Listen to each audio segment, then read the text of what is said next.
नमस्कार दोस्तों।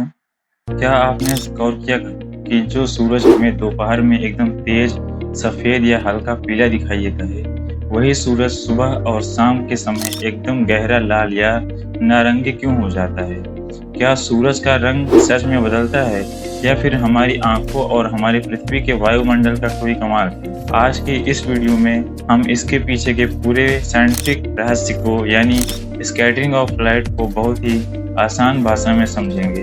तो इस बात को समझने के लिए सबसे पहले हमें हमारी पृथ्वी के इन्वायरमेंट को समझना होगा। हमारे अर्थ के चारों ओर हवा और कुछ डस्ट पार्टिकल की एक मोटी परत फैली हुई है। जब सूरज से रोशनी निकलती है तो उसमें मुख्य रूप से 7 कलर यानी विबग्योर शामिल होते हैं, जिसमें से होता है violet, indigo, blue, green, yellow, orange and red.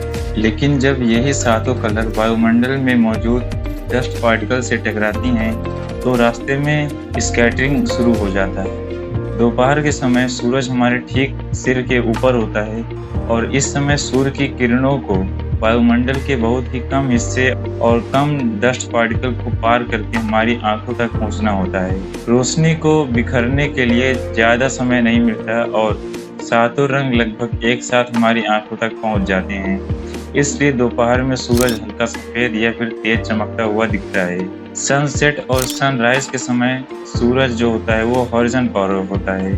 इस स्थिति में सूर्य के प्रकाश को हमारी आंखों तक पहुंचने के लिए वायुमंडल की एक लंबी दूरी तय करनी पड़ती है और बहुत सारे धूल कणों से होकर गुजरना भी पड़ता है। प्रकाश के सातों रंगों में जो रंग शॉर्ट वेवलेंथ वाले होते हैं, जैसे नीला या बैंगनी और आसमानी, वे रास्ते में ही धूल कणों से टकराकर चारों तरफ बिखर जाते हैं। लेकिन लाल रंग का बिखरना सबसे कम होता है यानी लोएस्ट स्कैटरिंग, क्योंकि इसकी वेवलेंथ सबसे लंबी होती है। इसलिए बाकी सारे रंग रास्ते में बिखर जाते हैं और सिर्फ लाल रंग ही लंबी दूरी का एक तय करके हमारी आंखों तक पहुंच पाता है।